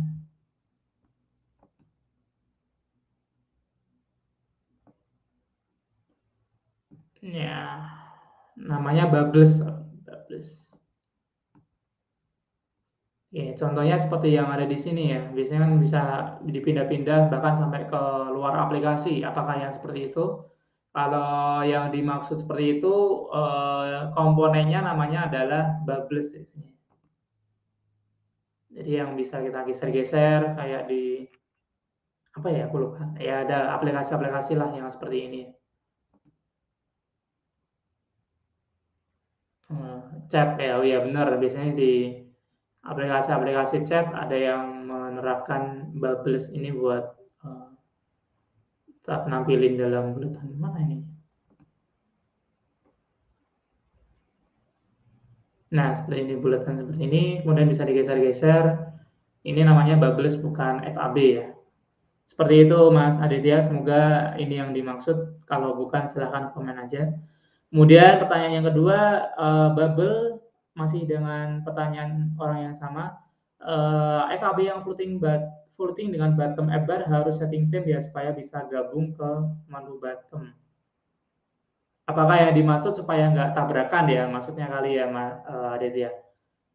Kalau itu ketika kita menggunakan tema tadi, maka sudah otomatis ya, sudah otomatis dia tidak akan bertabrakan dengan apa namanya bottom navigation ya, karena biasanya kita ngatur itu bottom navigation-nya itu di bagian mana tadi? Benar. Contohnya yang ini ya, di app bar main-nya ini ya. Jadi kita bisa atur supaya nanti dia nggak tabrakan gitu antara FAB-nya dengan bottom app bar-nya, kayak gitu.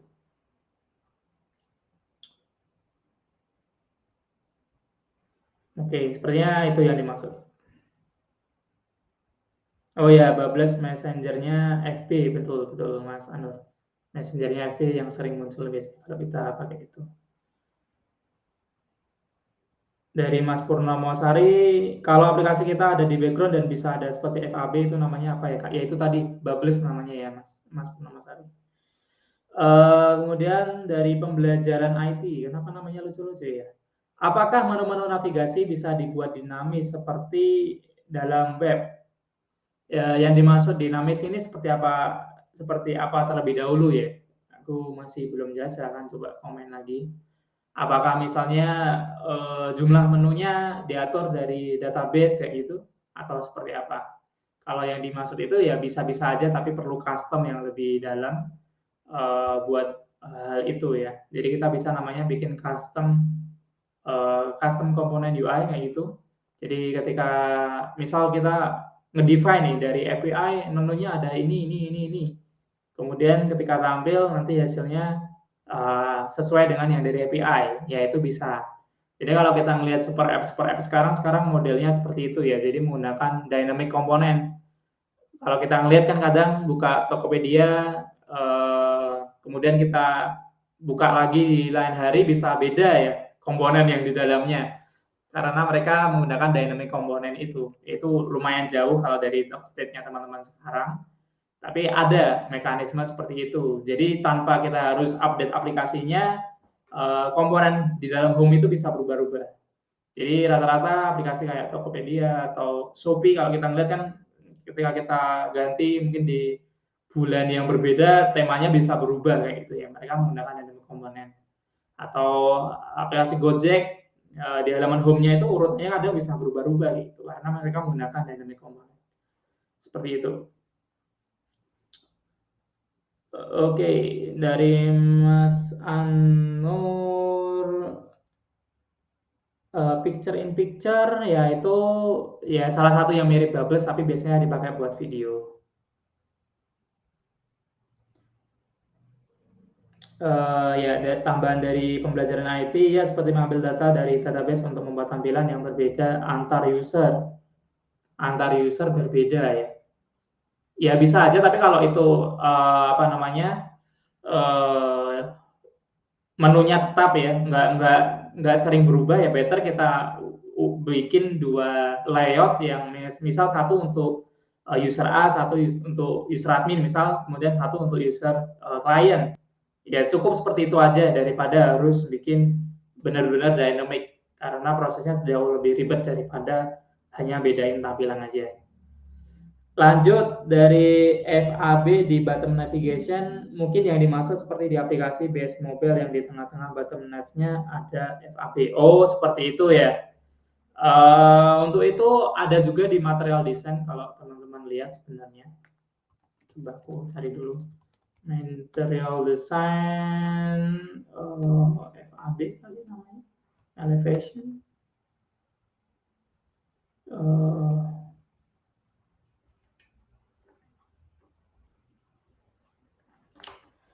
Mana ya? Ada contohnya nggak ya?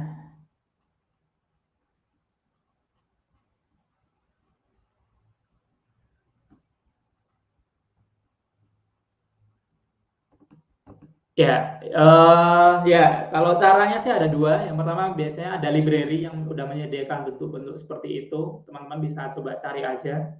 Yang kedua ya benar-benar kita custom secara manual yang bikin bottom navigation sendiri. Itu bisa juga. Ya model-modelnya kita bikin aja mirip seperti bottom navigation tapi kita scratch manual bentuknya kayak gitu. Ya itu bisa-bisa aja, boleh-boleh aja gitu. Gitu sih Mas Marsani. Tapi kalau dari komponen asli dari Android-nya sendiri, aku lupa ada atau tidaknya, tapi kalau di guideline itu ada juga bentuk-bentuk seperti itu.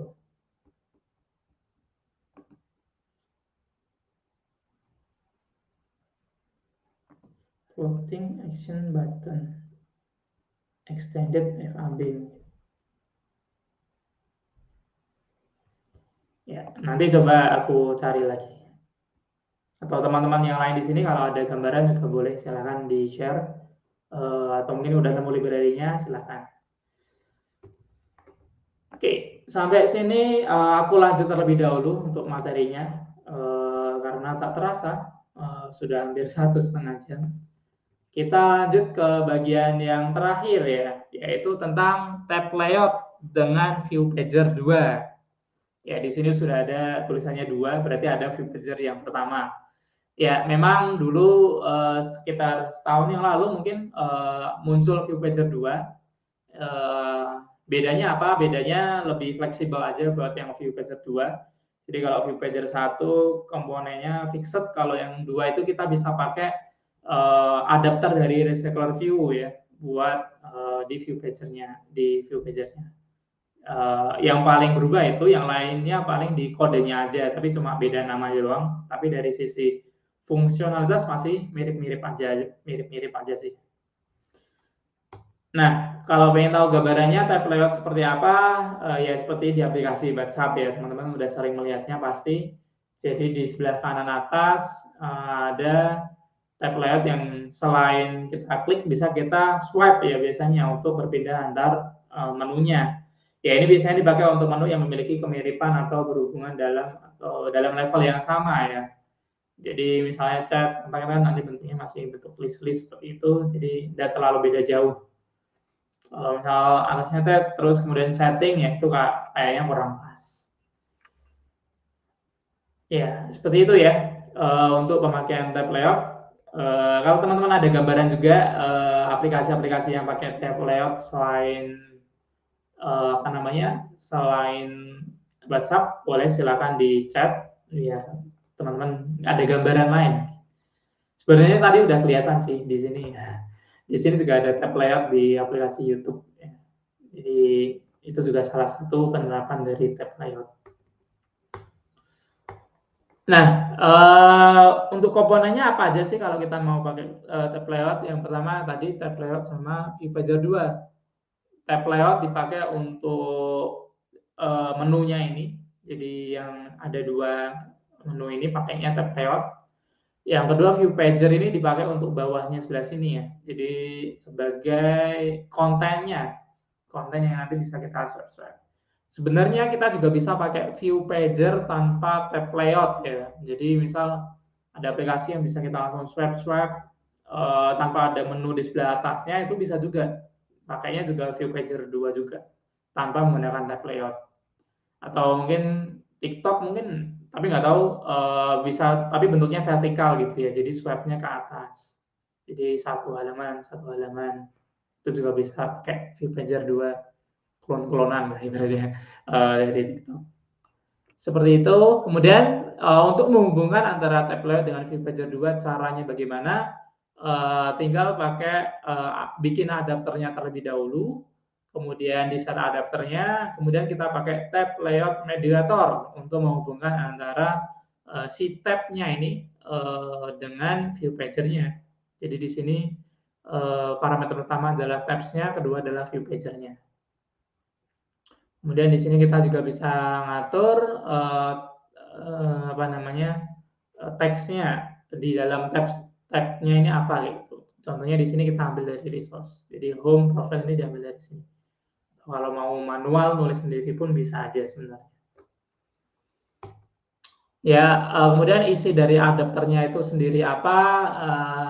Yang pertama yaitu create fragment. Jadi fragment apa aja yang mau ditampilin. Yang kedua yaitu get item count, yaitu jumlah tab yang ingin ditampilkan. Jadi kalau pengen ambil 3 ya tulis 3, 2, terus 2, atau sesuai dengan jumlah fragment yang udah kita define di awal sini. Kemudian create fragment, dan nanti misal if posisinya 1, kita manggil fragment apa. If posisinya 2, fragment apa, kayak gitu. Nah, kemudian kalau pengen ngirim data ke fragment gimana? Nah, ini yang biasanya sering ditanyakan ya, karena dipakai untuk submission. Jadi kalau di submission 2 nanti, teman-teman diminta untuk mengirimkan data mulai dari activity ya. Biasanya kan tentang GitHub itu ada halaman detail, kemudian di halaman detail ada 2 tab ya. Kemudian di dalam tab-nya itu kita perlu mengirimkan ID dari usernya ya. Jadi flow-nya yang pertama berarti kita perlu mengirimkan data dari list ke detail activity-nya terlebih dahulu. Ya, kita pas menggunakan intent seperti biasa, put extra. Kemudian ketika dari activity ke fragment, ya bisa juga tinggal kita pakai di sini menggunakan argumen. Nah, problemnya biasanya argumen kita manggil fragment ini ada di dalam new instance ini ada di dalam adapter ya. Berarti ada satu step lagi yang perlu teman-teman lakukan, yaitu mengirimkan data dari activity ke adapter tadi, section pager adapter terlebih dahulu. Kemudian dari adapter baru kita kirim ke fragmennya ini menggunakan argumen seperti biasanya. Nah, cara ngirim data dari activity ke adapter gimana? Banyak cara, bisa pakai constructor, bisa pakai setter, ya mirip seperti yang udah kita pelajari sebelumnya di fragment itulah. Jadi ada banyak cara untuk ke sana. Seperti itu ya. Secara penerapan sama kayak sebelumnya sih. Jadi untuk ngirim pakai put, buat ngambil data pakai get, sesuaikan dengan tipe datanya, kemudian key-nya pastikan sama. Kemudian di sini ada default value. Iya, sudah selesai. Jadi itu tadi tentang tab layout. Oke, Mas Denny sudah menjawab nih. Salah satu contoh dari aplikasi tab layout adalah aplikasi submission. Ya, benar sih. Oke, kita lihat dulu pertanyaan dulu dari teman-teman. Dari pertanyaan dari Aditya Zakaria. Biar aplikasi nggak main keluar aja ketika ditekan back. Biasanya kalau di layer fragmennya sudah habis kan langsung keluar. Biar tampil dulu alert atau dialog sebelum keluar. Lewat mana? On exit atau on destroy. Kita bisa pakai on back press ya biasanya. On back press. Di situ kita bisa kasih misalnya counter terlebih dahulu ya, di dalam di situ ada berapa. Kalau misal di situ habis, kita bisa tampilkan dialog terlebih dahulu apakah mau keluar atau enggak. If yes, ya kita bisa panggil finish buat menyelesaikan atau sistem exit. Kalau enggak ya berarti tetap kayak gitu ya. Ya itu sering memang aplikasi-aplikasi yang menerapkan itu juga. Yaitu tinggal di override di bagian on back press-nya Aditya. Seperti itu ya. Oke, mungkin supaya teman-teman ada gambaran, aku akan tunjukkan dulu submission 2-nya ya, biar teman-teman bisa milih-milih juga nih kira-kira materi mana aja yang bisa dipakai untuk submission 2. Silakan juga kalau teman-teman masih ada pertanyaan, masih dibuka.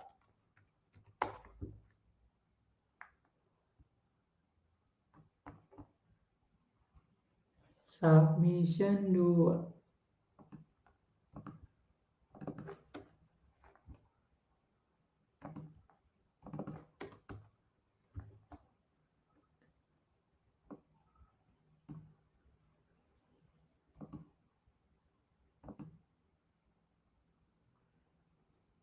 Oke, jadi di submission 2 komponen utamanya adalah search view dan juga tab layout ya. Jadi bottom navigation sama navigation driver bisa di skip kalau teman-teman mungkin ingin mengejar gitu template-nya, belajar nantian bisa langsung aja belajar di bagian tab layout-nya.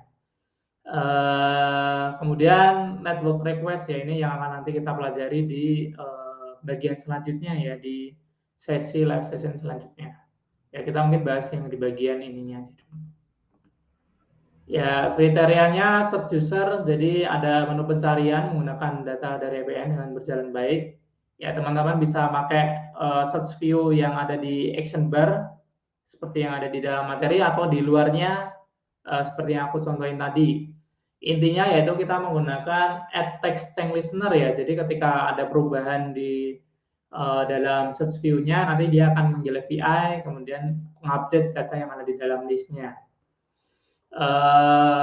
Seperti itu. Kemudian detail user masih sama. Ya, ini yang kedua yaitu menampilkan fragmen list follower dan list following menggunakan tab layout dan view pager ya. Jadi nanti bentuknya seperti ini, ada follower, ada following di bagian detailnya. Ini pakai tab layout seperti yang tadi.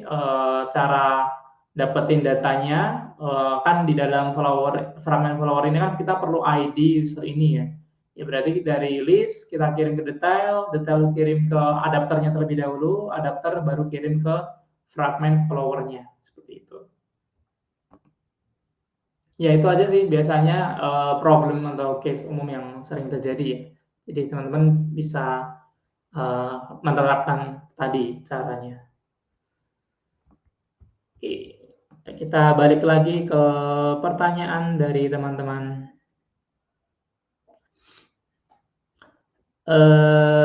Tanya buat narik API GitHub follower dan following sebaiknya dilakukan dari main activity atau detail activity. Follower dan following lebih baik dari detail activity. Ini seharusnya besok ya, tapi nggak apa-apa. Singkatnya seperti itu, Mas Denny Kurniawan. Jadi di detail kita manggil API lagi buat dapetin duanya. Kalau di list pasti bakal banyak banget ya. Kita belum butuh, udah langsung ambil datanya duluan. Jadi better di detail aja. Selanjutnya dari Oriza Iza Mahendra, kalau image URL tidak muncul padahal sudah menggunakan internet user permission pada manifestnya, itu kenapa ya? Kenapa ya? Tapi kalau untuk data yang lainnya udah tampil ya? Atau seperti apa? Ini perlu lebih detail sih. Dicek lagi URL-nya apakah sudah benar atau enggak gitu ya. Coba teman-teman kan dapat datanya itu dari internet ya, bisa di-debug, kemudian dicek, kemudian dibuka aja di browser, gambarnya muncul atau enggak terlebih dahulu. Seperti itu sih. Agak bingung di submission 3 ya nanti. Yang lainnya masih di submission 2. Lanjut. Nah nih. Dari Marsani Idris, apakah bisa menggunakan tabs di dalam fragmennya bottom navigation? Bisa, bisa aja. Jadi misal kita pakai bottom navigation duluan, kemudian di salah satu fragmennya kita pakai tab, bisa aja. Jadi di dalam fragmen kita isi tadi tab view sama view pager-nya. Itu bisa aja Mas Marsani. Silakan. Oke, sampai sini mungkin aku lihat pertanyaan yang dari atas dulu ya, karena yang relevan sudah tidak ada, jadi aku balik ke atas dulu untuk pertanyaan dari teman-teman yang udah di start ya.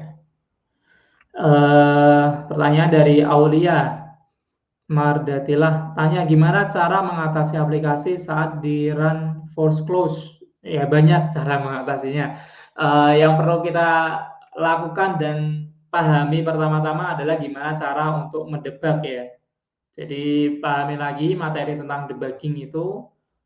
Jadi di situ kita bisa ngecek misal ada force close kayak gitu ya. Kemudian biasanya di bagian log chat itu akan muncul merah-merah seperti itu ya. Jadi teman-teman lihat aja di bagian merah-merah itu biasanya dikasih juga di halaman berapa ada yang error. Nah, yang sering kejadian adalah biasanya ketika force close itu aplikasinya otomatis restart. Jadi di log chat-nya itu belum sempat muncul gitu ya. Nah, kalau itu terjadi tipsnya adalah dibikin sering force close. Jadi coba aja dibikin error lagi, nanti biasanya kalau beberapa kali aplikasinya baru akan muncul dialog not responding atau force close ya. Nah, kalau pas seperti itu errornya akan baru muncul di log chat. Nah, kalau langsung restart biasanya sih nggak muncul seperti itu ya. Jadi pastikan sampai dialog force close-nya itu muncul terlebih dahulu baru kita cek di log chat. Yang selanjutnya yaitu penggunaan log ya. Jadi coba aja misal kenapa di bagian sini error, tadi kan sudah ketemu, di log aja di situ datanya ada apa enggak, pakai logging ya, log.d atau yang lainnya bisa, silakan dicek datanya atau ada apa enggak. Namun yang paling gampang dan biasanya sering aku lakukan yaitu menggunakan breakpoint ya. Jadi tinggal dikasih tanda aja titik di bagian mana aja yang pengen kita debug kayak gitu ya. Contohnya ya ini contoh aja di aplikasi ini mana ya. Contoh di sini ya, pengen kita cek di sini datanya dari view model ada apa enggak gitu ya. Ya berarti kan bisa kita cek dulu di sini. Kemudian nanti di bagian show course detail kita tambahin lagi, tandain di sebelah sini. Kemudian mungkin setelah di sini format ini ada yang salah nih, kita cek lagi di sini itu. Kemudian kita jalankan, maka nanti dia setiap sampai sini akan ngasih tahu gitu datanya ada apa enggak di detailnya di bagian bawah. Kemudian kita next lagi sampai sini aman apa enggak, sampai sini aman apa enggak kayak gitu ya. Nah, itu step by step kita cek yang error itu sebelah mana. Seperti itu, Aulia. Semoga membantu ya. Selanjutnya pertanyaan dari Abdullah Saniagu. Tanya, Mas, apakah saya bisa pintar buat aplikasi hanya dengan belajar dari kursus Android Kotlin di coding? Wah, pertanyaannya mantap sekali. Pintar atau tidak biasa tergantung dengan teman-teman ya. Apakah misalnya ketika bikin aplikasi kemudian pengen mau nyoba sendiri atau enggak? Karena itu yang biasanya lebih bikin kita bisa jago atau enggak ya. Kalau teman-teman mungkin hanya mengikuti tutorial saja, kemudian enggak nyoba bikin sendiri, ya enggak bisa. Nah, untungnya kayak di decoding ini ada mekanisme submission ya yang diharuskan teman-teman buat belajar bikin sendiri gitu. Yaitu setidaknya bisa membuat teman-teman buat encourage nggak cuma ngikutin tutorial aja. Biasanya kan tutorial di internet kan seperti itu ya, di YouTube dan sebagainya kita cuma ngikutin jalan selesai. Nah, karena adanya submission, teman-teman dituntut untuk ya menuliskan sendiri kodenya, kemudian bikin sendiri logiknya seperti apa. Nah, itulah yang bikin teman-teman bisa pintar bikin aplikasi. Seperti itu, Mas Abdullah. Semoga menjawab. Pertanyaan selanjutnya dari Muhammad Pradita Nugraha Ramadan. Maaf, out of topic. Saya mau bertanya bagaimana cara kerja dari mediator live data yang memiliki beberapa source live data dan bagaimana cara kerja dari method on change-nya. Wah, ini udah jauh sendiri ini. Benar-benar out of topic. Prinsip dasarnya adalah dia sebagai mediator seperti namanya. Jadi kita bisa misalnya punya banyak live data. Maaf ya kalau yang lainnya roaming. Misal live data 1, 2, 3 kita kumpulkan dalam satu mediator lab data seperti itu. Jadi ya kita bisa kemudian ngecek di dalam mediator lab data ini apa yang terjadi di situ. Seperti itu ya. Jadi dia lebih ke pengumpul ya, pemasok dari banyak source yang sudah ada sebelumnya. Prinsip dasarnya seperti itu. Kemudian bagaimana cara kerja dari metode on change-nya? Ini on change-nya dari mana ya? Yang dari lab data apa yang ketika dites? Aku kurang paham. Ya intinya di dalam lab data dia akan mengecek ya apakah ada perubahan atau tidak gitu ya. Kalau ada perubahan ya dia akan masuk ke dalam observe-nya itu. Jadi setiap kali ada perubahan dia akan manggil fungsi observe-nya lagi, on change-nya lagi, dan bisa kita tampilkan data yang terbaru tersebut. Seperti itu sih. Kalau gimana cara kerjanya teman-teman bisa breakdown di dalam live datanya ya. Entah itu cuma sekedar kayak pembanding aja data A, data B sama dengan ya itu apakah sama atau enggak atau seperti apa seperti itu. Terima kasih pertanyaannya Mas Pradita, tapi kecepatan. Lanjut dari Septian. Bagaimana cara ubah refaktor find view by ID dengan view binding? Ya tinggal dihapus find view by ID-nya, kemudian kita bikin view binding-nya kayak gitu. Cara paling gampang ya yang di bagian view binding kan biasanya kita udah manggil. Ada contoh kodenya kayak ya. Ya ini contohnya nih. Di sini dia masih pakai find view by ID ya. Ya teman-teman tinggal bikin aja. Ini contoh aja ya karena di sini belum menerapkan view binding. Misalnya di sini namanya view binding gitu untuk nama variabelnya. Ya tinggal yang di sini dihapus. Kemudian tadi ini langsung pakai ya. Yang ini dihapus diganti pakai view binding, nama variabelnya apa kayak itu, TV apa kayak itu. Jadi tinggal ganti-ganti di sininya aja kayak gitu ya. Ini karena dia nggak dibikin variabelnya ya langsung ini. Biasanya kan kita bikin variabelnya ya, yaitu bisa dihapus. Kemudian yang di sini tinggal kita tambahin bindingnya, kemudian binding dot nama intinya. Cukup seperti itu aja buat migrasi atau refaktornya, Mas Septian. Semoga membantu.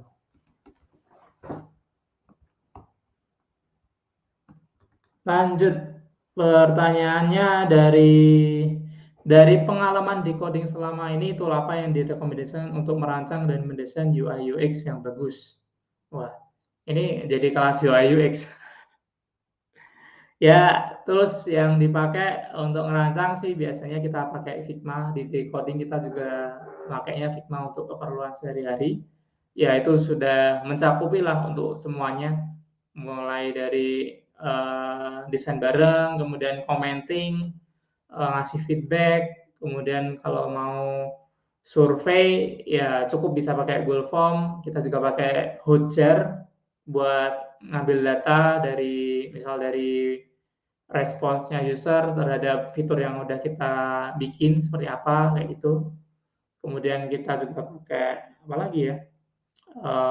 Ada aku lupa namanya feedback. Jadi biasanya ketika ada tampilan baru kita ngasih pop up gitu apakah sekarang desainnya udah bagus atau enggak. Seperti itu sih.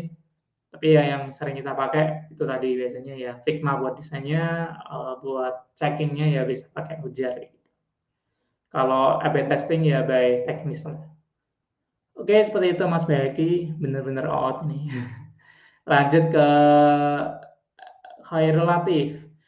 Tanya, biasanya Masnya kalau membuat desain Android referensi dari mana dan memakai aplikasi dan web apa untuk mendesainnya? Maaf agak menyimpang. Kenapa banyak yang bahas desain? Oke, referensi dari mana? Bisa dari Dribble. Biasanya aku lihat-lihat dari Dribble bentuk-bentuk yang clean seperti apa UI-nya. Ya biasanya dari sana sih, dari sana itu udah banyak banget. Kalau teman-teman tinggal cari aja clean design Android itu biasanya dari Dribble, Behance itu banyak banget. Kalau pakai aplikasi dari web apa untuk mendesainnya, desainnya tetap pakai Android Studio, jadi langsung di dalam aplikasi Android-nya. Selama ini belum menemukan nol yang misalnya dari web langsung convert ke Android dan hasilnya bagus kayak gitu sih, belum menemukan. Walaupun ada tapi hasilnya mungkin kurang terlalu memuaskan. Seperti itu Mas Khairul Latif. Lanjut, tanya, di Submission 2 API dari GitHub-nya berbentuk list array. Cara pengiriman data dari activity ke fragmennya apa sama dengan bentuk pengiriman string? API dari bentuknya list array. Ya, yang dikirim jangan semuanya ya. Jadi cukup satu objeknya aja ketika ke detail. Jadi nggak perlu harus dikirim semuanya. Cara pengiriman data dari activity ke fragmennya apa sama dengan bentuk pengiriman string? Kalau dari activity ke fragmennya sama dengan bentuk pengiriman string ya, tapi yang biasanya dikirim cuma ID-nya aja atau apa namanya satu objek ya pakai pair slice itu bisa juga. Seperti itu Mas Ipung Hindi Nandar. Lanjut dari MDD Project. Mas, cara membuat separuh activity yang bertumpuk bagaimana ya Mas? Jadi awalnya activity kedua hanya tampil separuh layar, yang kemudian ketika di slide up baru tampil full activity. Ini sepertinya yang dimaksud seperti bottom sheet ya. Jadi coba aja dicari namanya bottom sheet. Konsepnya sih sebenarnya lebih ke fragmen ya, bukan activity karena biasanya yang bertumpuk seperti itu fragmen. Cari namanya bottom sheet. Jadi misalnya separuh terlebih dahulu gitu ya. Kemudian kalau di slide up kita bisa nampilin fullnya. Ya, teman-teman bisa cari nama komponennya yaitu bottom sheet. Oke. Lanjut ke pertanyaan selanjutnya. Septian AL. Apakah file berkas submission 2 mengikuti berkas submission 1? Ini yang dimaksud file berkas apa ya? Apakah sumber datanya? Kalau yang dimaksud sumber data enggak, karena kalau submission 1 kan kita ambil dari JSON ya atau dari XML yang udah kita sediakan. Kalau submission 2 kita ambil dari server API, web API yang akan kita pelajari di live session selanjutnya Mas Septian. Kalau project-nya masih bisa kita gunakan project yang sama, tinggal dilanjutkan saja dari submission 1 ke submission 2. Seperti itu Mas Septian, semoga menjawab. Lanjut dari Oriza Iza Mahendra. Ternyata gambarnya muncul pada saya saat saya simulasikan di HP saya, tapi tidak muncul di emulator saya. Kira-kira adakah settingan di emulator yang butuh kita lakukan? Seharusnya tidak ada perbedaan ya antara di mobile dengan emulator. Paling yang perlu dicek adalah koneksinya aja sih, koneksinya jalan atau enggak kayak gitu. Kemudian apakah ada proxy yang blokir atau enggak? Seharusnya sih enggak terlalu sampai gitu ya. Tapi bisa dicek lagi nanti. Atau memang mungkin masih loading atau gimana? Aku kurang tahu kalau itu bisa berbeda. Biasanya sih sama. Oke. Itu tadi pertanyaannya terakhir ya dari Mas Oriza Iza Mahendra. Bawah-bawahnya sudah tidak ada pertanyaan lagi. Oke, mungkin karena ini sudah pukul 24.07 ya, lebih 12 menit. Jadi mungkin aku cukupkan dulu untuk sesi live session kali ini. Semoga ya bermanfaat buat teman-teman semua ya, buat dapat gambaran nanti untuk desain di submission 2-nya. Jadi tadi seperti yang aku jelaskan, kita cukup pakai tab layout dan juga search view ya untuk di submission 2. Kemudian kalau teman-teman nanti masih ada pertanyaan lagi, teman-teman masih ada kesempatan buat nanya di forum diskusi. Jadi feel free aja nanya di sana. Kita ada discussion squad yang siap memantau pertanyaan dari teman-teman semua. Ya, itu saja dari saya. Semoga bermanfaat buat teman-teman semua. Jika teman-teman ingin kontak dengan saya, itu ada beberapa link yang bisa teman-teman lihat. Saya juga kadang-kadang nulis juga di Medium, di link tersebut, atau kalau mau connect di LinkedIn, silahkan. Thank you. Semoga bermanfaat dan berkah buat teman-teman semua dan bisa membantu teman-teman nanti buat menyelesaikan submission selanjutnya ya. Terima kasih dari saya. Thank you semua buat yang sudah hadir dari manapun. Thank you, thank you. Sampai bertemu lagi di sesi selanjutnya. Assalamualaikum warahmatullahi wabarakatuh. Bye bye.